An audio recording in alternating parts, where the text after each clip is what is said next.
they found the house in January 1994. Kurt Cobain and Courtney Love walked through the grand Queen Anne-style home in Seattle's Denny Blaine neighborhood and knew immediately this was it. Over 8,000 square feet, 5 bedrooms, 4 bathrooms, a greenhouse above the garage, views of Lake Washington stretching out like a mirror, reflecting the sky. The asking price was steep, $148 million, though they would purchase it for $113 million. But what would money matter anymore? Nevermind had sold 10 million copies. They could afford a castle if they wanted one. They signed the papers on January 24, 1994. Kurt Cobain would live in that house for exactly 71 days. And then, on April 5, he would die there. The mansion that promised peace. The house at 71 Lake Washington Boulevard East wasn't just beautiful, it was a sanctuary. Built in 1902, the Queen Anne-style architecture spoke of a different era, one before rock stars, before grunge, before the suffocating weight of fame that had become Kurt's daily reality. The property sat on nearly an acre of land, surrounded by lush greenery that created a natural barrier between Kurt and the world that had been devouring him piece by piece. The Denny Blaine neighborhood where the house sat was one of Seattle's most exclusive areas. Old money, established families, tech executives and business leaders, not the kind of place where you'd expect to find a grunge rock icon who'd built his career on anti-establishment anthems and a rejection of materialism. But that was exactly the point. Kurt wanted to disappear into normalcy. He wanted Frances to grow up somewhere stable, somewhere safe, somewhere far removed from the chaos of his public life.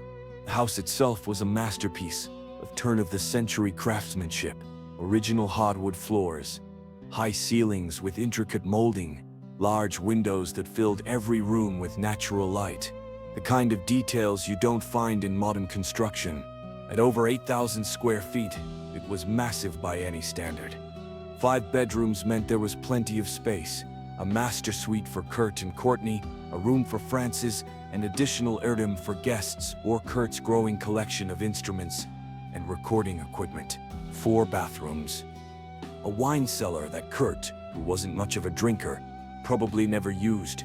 A formal dining room for the family dinners they talked about having. A kitchen large enough for Courtney to experiment with cooking, though neither of them were particularly domestic. The winding driveway led up to a hilltop road. From the upper floors you could see Lake Washington stretching out toward the Cascade Mountains in the distance. It was the kind of view that should have brought peace. The kind of place where a young family could start fresh.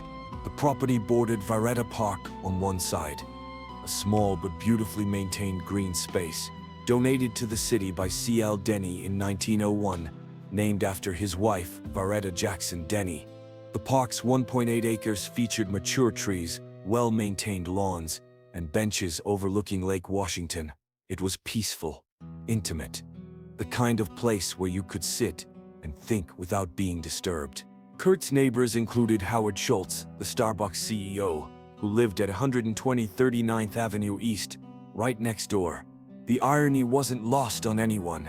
The man who danged about corporate greed and mainstream sellout culture was now living next to one of America's most successful businessmen. But the neighbors respected each other's privacy.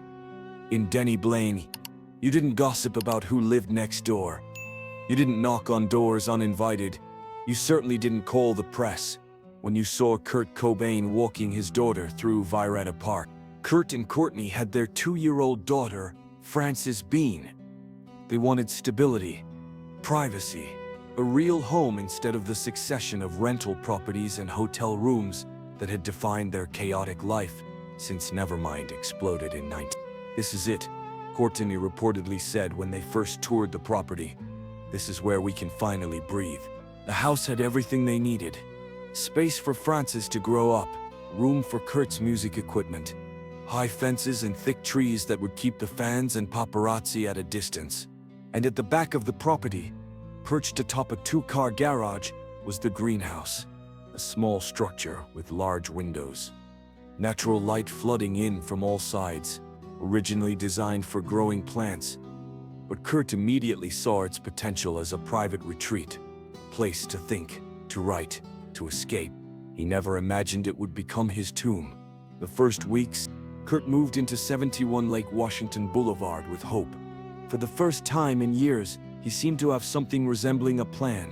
He set up his music equipment in one of the spare bedrooms, guitars lined up against the walls, a small recording setup, notebooks filled with lyrics and sketches scattered across a desk. He talked about recording new material, about doing more acoustic work, about collaborating with other artists outside the Nirvana bubble. He mentioned Michael Stipe from REM. Talked about maybe working with Mark Lanegan again, like they had on Where Did You Sleep Last Night. Frances Bean was 2 years old. At that beautiful age, where everything is wonder and discovery, Kurt would spend hours with her, playing on the floor, reading books, carrying her on his shoulders through the house. He was determined to be a better father than his own had been, to give her the stability he'd never had after his parents' divorce when he was 7. The neighbors in the affluent Denny Blaine area didn't know they had a rock legend living next door, or if they did, they pretended not to notice. Kurt liked it that way. He could walk to Viretta Park without being mobbed by fans, could push Frances in her stroller down the quiet streets, lined with mature trees and well-maintained homes. He'd sit on the park benches for hours, smoking cigarettes, staring out at Lake Washington. Sometimes he'd bring his acoustic guitar, sometimes just a notebook. Mostly, he'd just sit in silence, watching the water, trying to quiet the noise in his head.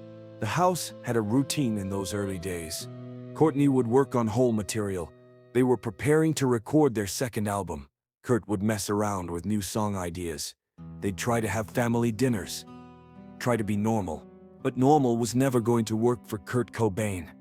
Those who saw him during those walks later described him as seeming calm, quieter than usual, but not in a concerning way. Just tired, like someone who'd been running for years and finally found a place to sit down. But beneath the surface, Kurt was crumbling. The heroin use hadn't stopped. The chronic stomach pain that had plagued him for years continued to torture him. The pressure of being called the voice of a generation, a title he never wanted and actively resented, was crushing him, and his relationship with Courtney was deteriorating. On March 4th, 1994, less than 2 months after moving into the beautiful house, Kurt overdosed on Rohypnol and champagne at the Westin Excelsior Hotel in Rome. Management initially claimed it was accidental. Courtney later admitted it was a suicide attempt. He hated everyone and everything at the time, she told reporters. When she woke up at 4 a.m. that morning in Rome, Kurt was gone. He'd left a note saying she didn't love him anymore, that he'd rather die than go through a divorce. 5 days later, Kurt was released from the hospital. He flew back to Seattle, back to the house at 71 Lake Washington Boulevard, but the house couldn't save him. The intervention. On March 25, 1994, Kurt's friends and family staged an intervention at the house. Courtney was there, Chris Novoselic, Pat Smear, other close friends, even Stephen Chatoff, a professional intervention counselor he was using. Up in Seattle, Chatoff later explained to Rolling Stone. He was in full denial. It was very chaotic, and they were in fear for his life. It was ISIS. Courtney threatened to leave him if he didn't get help. The band threatened to break up Nirvana. Everyone in that room knew they were running out of options. Kurt sat through the intervention in silence, his eyes distant, his body language closed off. Finally, he agreed to go to rehab. But first, he had something he needed to do. On March 30, Kurt visited his friend Dylan Carlson. He told Dylan there were trespassers on his property. He needed a gun for protection. Could Dylan help him buy one? Dylan didn't question it. They'd been friends for years. Kurt seemed normal enough. They went to Stan Baker Sports at 1000 Lake City Way, NE. Kurt handed Dylan $300. Dylan bought a Remington M11 20-gauge shotgun and a box of ammunition. Kurt took the gun home to 71 Lake Washington Boulevard. He hid it in the house. Then he flew to Los Angeles to enter the Exodus Recovery Center in Marina del Rey. The escape Kurt lasted 2 days in rehab. On April 1, 1994 at 7:25 p.m., he told the clinic staff he was stepping out onto the patio for a smoke. Instead, he scaled the 6-foot brick wall and disappeared into the Los Angeles night. Most of his friends and business associates were at a Breeders' concert, oblivious to the fact that he'd escaped. Kurt made his way to the airport. He bought a ticket to Seattle. He flew home to the house at 71 Lake Washington Boulevard. And for the next few days, he lived there alone, in secret, while everyone he knew frantically searched for him. On April 2, Kurt hired a cab from Grey Top Taxi. The driver, Wadajio Abaye, didn't recognize him. He dropped Kurt off near Aurora Avenue and 45th Street. Kurt walked to Seattle Guns and purchased shotgun shells. Then he went home, to the house, to the greenhouse above the garage. The search. When Kurt's family and friends realized he'd escaped from rehab, panic set in. Private investigators were hired. Dylan Carlson drove around Seattle with Tom Grant, a detective Courtney had hired, searching every spot they could think of. Mark Lanigan, Kurt's close friend, joined them. On April 7, they went to 71 Lake Washington Boulevard. They walked through the house calling Kurt's name. Room to room, nothing. They checked the bedrooms, the living room, the basement, the kitchen. But they didn't check the greenhouse above the garage, the one place Kurt actually was. Every last dealer we could think of, Mark Lanigan later remembered. And then Kurt's house, calling his name from room to room. They left, assuming he wasn't there. Kurt was 20 feet away, behind barricaded French doors, already dead. The discovery, April 8, 1994. An electrician named Gary Smith arrived at 71 Lake Washington Boulevard to install a security system. He needed to run wiring to the greenhouse above the garage. He climbed the external stairs, looked through the window, and saw Kurt Cobain's body on the floor, a shotgun lying across his chest, a cigar box next to him, his drug stash, a handwritten suicide note in red ink, a hunter's cap he'd been wearing, an empty wallet, open to show his driver's license so police could identify him. Kurt had barricaded himself in the greenhouse by propping a stool against the French doors. He'd taken heroin, sat in a chair facing the window overlooking Lake Washington, put the barrel of the 20-gauge shotgun to his head, and pulled the trigger. The medical examiner estimated he died on April 5, 3 days before anyone found him. His body had been lying there while his friends searched for him, while private investigators combed Seattle, while Courtney made desperate phone calls. He'd been alone in that greenhouse for 72 hours before anyone knew. The house. After Kurt, Courtney Love continued living at 71 Lake Washington Boulevard for 3 years after Kurt's death. But she couldn't keep the greenhouse, the place where it happened, the structure where Kurt spent his final moments. In 1996, she had it demolished. Workers tore down the greenhouse above the garage, erasing the physical space where Kurt had died. But they couldn't erase the history, couldn't change what had happened there. In 1997, Courtney finally sold the house. The purchase price, $2,895,000, almost double what they had paid for it 3 years earlier. The new owner was a young Walter Jr., Seattle businessman. He added a detached garage and a retaining wall in 1999. The property underwent renovations. The house was maintained beautifully, but everyone knew what it was. The house where Kurt Cobain died. For 23 years, Walter owned the property. Then, in 2019, he listed it for $7.5 million. The listing was unusual. No interior photos, just exterior shots and public records images.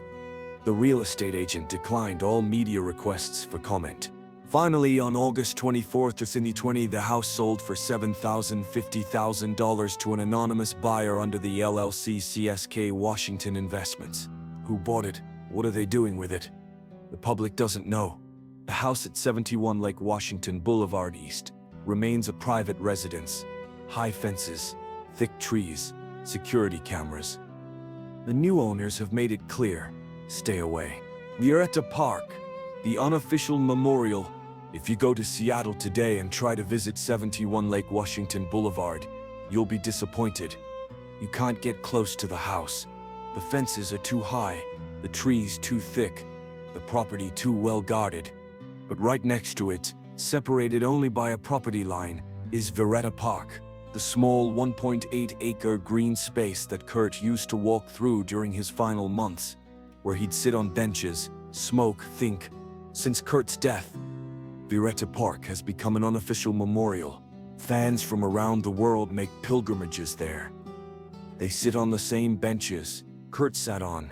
They write messages to him in marker and chalk, song lyrics, tributes, expressions of grief that refuse fade even 30 years later. Thank you for the music. You saved my life. I miss you. The benches are covered in graffiti. Layers upon layers of messages, each one a tiny piece of someone's heart left behind for a man they never met, but who somehow understood them. The Seattle Parks Department has tried cleaning the benches, painting over the graffiti, but within days, new messages appear. The fans won't let the memorial die. There's a tree in the park where Courtney is rumored to have scattered some of Kurt's ashes. Fans leave flowers there, candles, photographs, small offerings to a ghost who still haunts this place. The house that couldn't save him. Looking back, the house at 71 Lake Washington Boulevard was supposed to be the answer. A fresh start, a peaceful sanctuary. A place where Kurt Cobain could finally escape the chaos that had consumed his life since Nirvana became famous. He bought it with hope, moved in with plans, talked about the future, but the house couldn't fix what was broken inside him. It couldn't cure his addiction, couldn't heal his chronic pain, couldn't erase the pressure of fame or the dissolution of his marriage or the depression that had been chasing him since his parents' divorce when he was 7. The house was beautiful, perfect, even. But Kurt didn't need a mansion. He needed help that he wasn't willing or able to accept. He lived in that house, as its owner, for 71 days. From January, 71 days in an 8,000 square foot home that should have held decades of memories. Birthday parties for Frances, recording sessions in the music room, quiet mornings, looking out at Lake Washington. Instead, it held 3 months, and then a body. The greenhouse, where Kurt died, has been gone for 28 years now. Torn down, erased from the physical landscape. But you can't tear down history. The house at 71 Lake Washington Boulevard East will forever be known as the place where Kurt Cobain died, where the voice of a generation went silent, where a 27-year-old man who'd achieved everything he'd ever wanted as a musician decided it still wasn't enough to keep living. Today, the house is worth over $7 million. It's been renovated, maintained, loved by its current owners, but it will never escape its past. Because on April 5, 1994, in a small greenhouse above a garage, Kurt Cobain ended his life, and the house at 71 Lake Washington Boulevard became a monument, a warning, a tragedy frozen in time. It was supposed to be a sanctuary. Instead, it became a tomb.